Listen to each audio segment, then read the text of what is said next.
Donc moi je m'appelle Pamela Badjogo, je suis gabonaise et je fais la musique que je fais, on dirait que c'est de l'afro-blues, l'afro-jazz ou l'afro-world. Voilà, donc j'ai longtemps vécu au Mali, j'ai vécu 13 ans là-bas, ce qui m'a permis donc de débuter ma carrière musicale en étant choriste. Pour des musiciens tels que Salif Keita, Tiken Jaffa Koli. J'ai eu la chance de participer à des albums de Mathieu Chédid quand il venait travailler dans ce pays-là. Et puis j'ai eu la chance de jouer, de prêter ma voix pour quelques chansons dans le dessin animé Kirikou et Karaba la sorcière. Et c'est après ça, après mon long parcours de choriste, qu'à un moment donné, je me suis dit, j'aimais bien et j'aime toujours la musique de mes mentors, de Cheikh Tidiane Seck, de Salif Keita, ou Moussangare, qui m'ont permis de faire le tour du monde avec leur musique. Et puis c'est là que je me suis dit, en fait, j'aime bien cette musique, mais j'aimerais l'emmener ailleurs. Et du coup, le ailleurs, c'est mon univers. Donc je rajoute, ma musique, c'est un mélange, on dirait, de rythme bantou, parce que là, je suis de l'Afrique centrale, donc nous sommes des bantous. Et je rajoute des influences mandingues, ceux de l'Afrique de l'Ouest.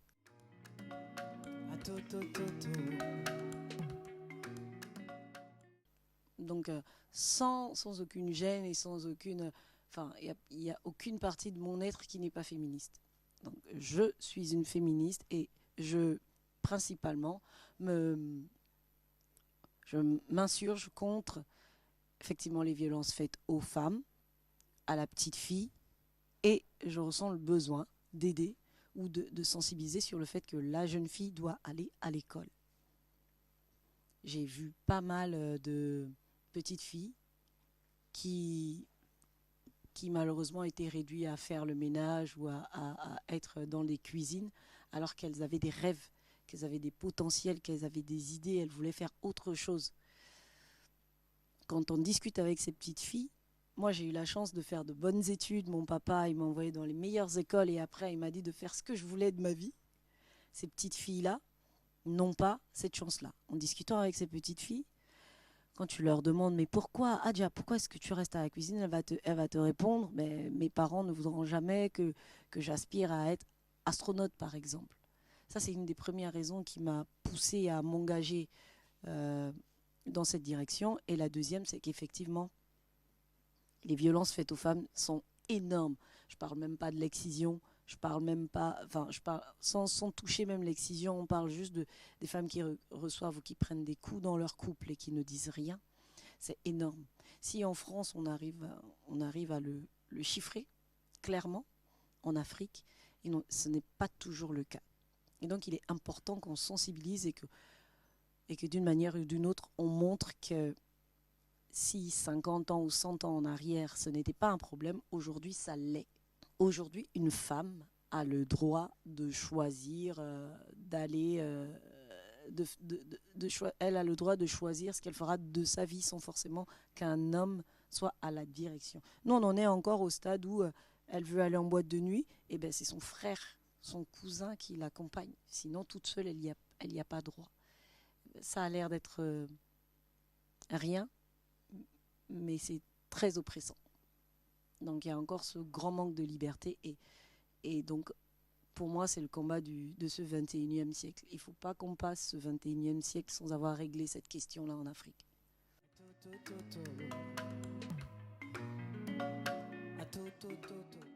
Donc en 2017 j'étais porte-parole d'un gros collectif de femmes qui s'appelle les Amazones d'Afrique. Nous avons fait le tour du monde sur toutes les scènes. Nous sommes passés par Lyon.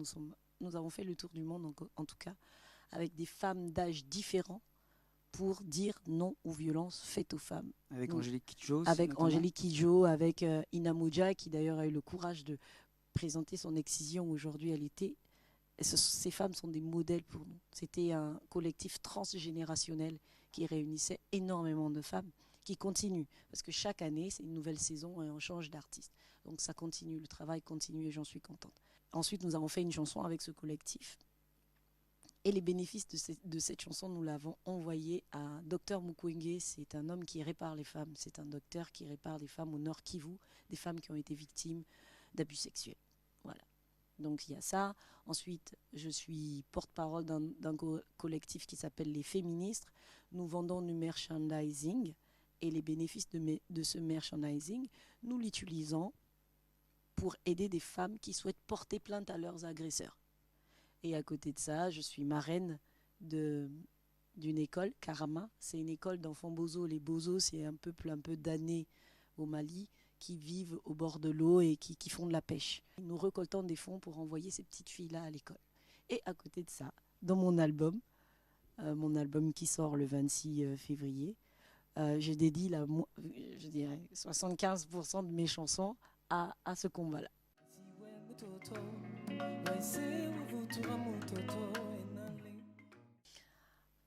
On ne se rend pas compte, hein. Mais je pense, en tout cas pour des artistes de mon âge et des plus âgés, je pense qu'il n'existe pas une seule chanteuse qui n'ait pas subi de harcèlement. Je suis ravie, moi, d'apporter ma voix et de participer à ce combat-là. Et j'utilise aussi ce hashtag, hein. Lorsque je vois des choses qui passent et qu'on le dénonce, je l'utilise. Tout comme j'utilise le point. Le point, c'est un symbole aussi qui désormais va être très visible sur les réseaux. Lorsqu'on voit une femme, peu importe qu'elle soit artiste ou pas, avec un point dans la main, sur une vitre ou quelque part, ce symbole signifie qu'elle est en danger. Donc si les artistes, chanteuses, celles du cinéma l'ont fait, si les chanteuses peuvent aussi, chanteuses et chanteurs, peu importe, en tout cas musiciens en général, peuvent aussi donner de la voix pour ce combat-là, je trouve que ça crédibiliserait en plus notre combat. Et donc j'espère qu'on va droit vers, la réussite.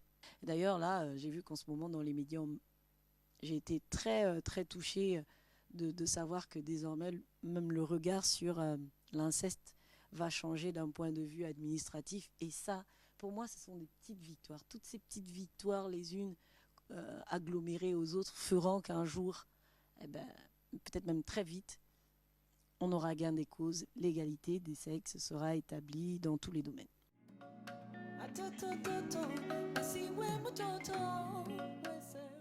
Lorsqu'on regarde un artiste qui a une aura et qui dégage quelque chose, on peut être émerveillé.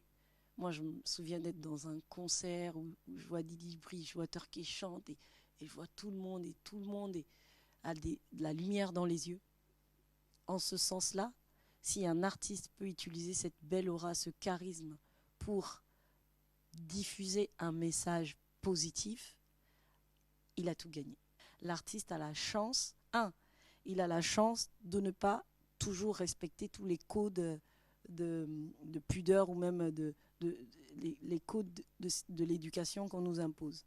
Il a la possibilité de se mettre à l'extérieur et de dire les choses. Et il a la chance d'avoir un public qui l'écoute. Et même quand il n'a pas de public qui l'écoute, il peut avoir accès aux médias. Donc il a tellement tous les canaux disponibles pour lui pour pouvoir diffuser un message. Et si ce message est là pour améliorer la situation de l'humain, alors je serai artiste toute ma vie.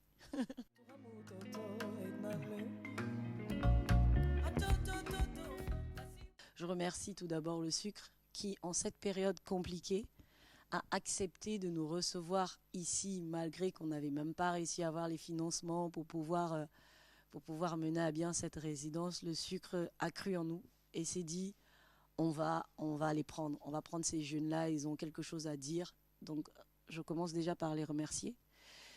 Et donc, cette résidence me permet, moi, de créer une cohésion avec des musiciens incroyables que j'ai rencontrés ici à Lyon et avec qui j'espère faire chemin longtemps.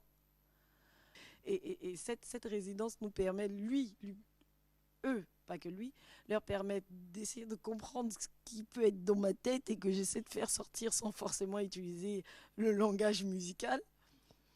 Et eux, de trouver leur place avec leurs instruments afin de proposer, j'espère très rapidement, dès que les concerts pourront être de retour, au public des moments récréatifs, agréables, tout en diffusant un message fort.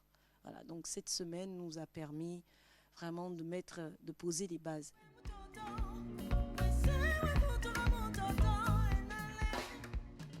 Je l'ai enregistré entre Londres, Accra, Berlin et Paris, avec un réalisateur qui s'appelle Kwame Yeboah, qui est le réalisateur de Pat Thomas et de Craig David et blabla, plein d'autres artistes.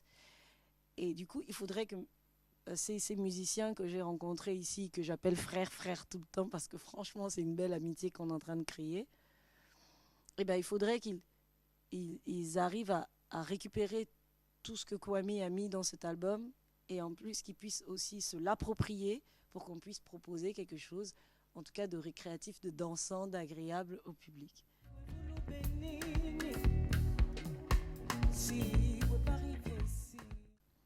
En arrivant ici, de voir dans les supermarchés qu'il y a des produits qui sont certifiés Union européenne, ça montre bien que les nations qui se sont unies ont trouvé, je pense, le moyen de faire en sorte que les populations, de toutes les populations qui sont dans l'Union européenne, puissent bénéficier des accords qu'ils ont mis en place. En ce sens, pour moi qui viens d'Afrique, je regarde ça et je me dis, ça c'est génial.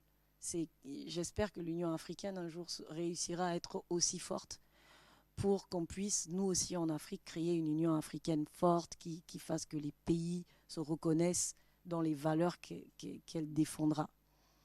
Et en tant qu'Africaine, je ne peux pas nier le fait que l'Union africaine apporte honnêtement beaucoup d'aide en Afrique. Si on parle juste de l'aide alimentaire, l'aide militaire dans les zones où il y a pas mal de conflits, l'Union européenne est très souvent présente. Le côté paternaliste de l'Union européenne sur l'Afrique peut être lourd. Et ça, c'est la chose, j'espère qu'un jour nos dirigeants prendront leur courage à deux pieds pour leur dire « Les gars, c'est très bien ce que vous faites pour nous, mais au lieu de nous donner du poisson, apprenez-nous à pêcher. » Avec la situation Covid, on a vu que l'Union européenne a injecté des milliards sur l'Afrique. Et bien, moi, si j'étais l'Union européenne, ce serait l'occasion pour dire aux Africains d'apprendre à respecter, aux dirigeants africains, de faire en sorte que les gestes barrières soient respectés dans leur pays, plutôt que de recevoir encore des aides qui vont faire que les rapports entre l'Union africaine et l'Union européenne ne vont jamais arriver à équilibre, parce qu'il y en aura toujours un qui aura la vérité absolue pour l'autre.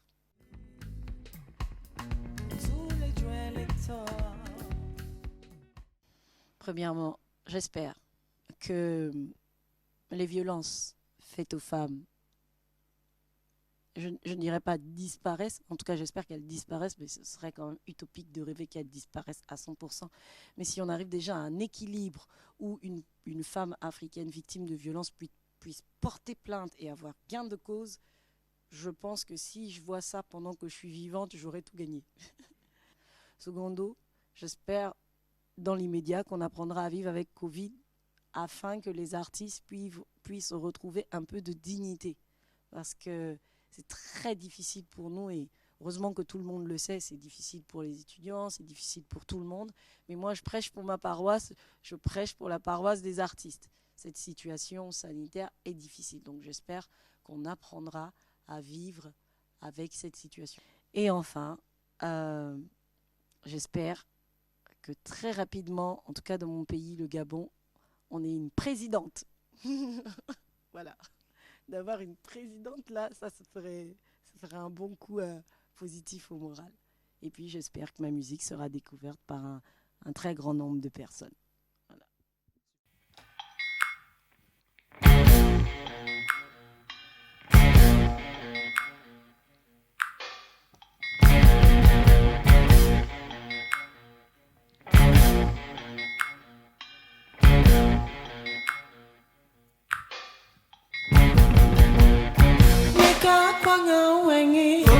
Mea kubakaningi Mea tapa wele mutada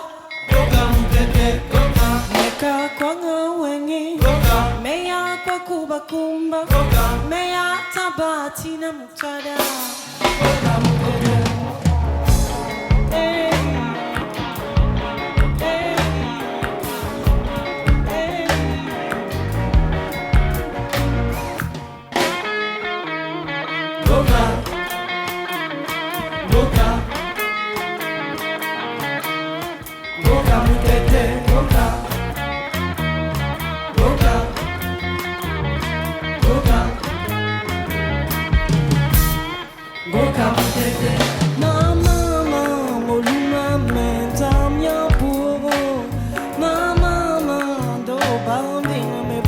solo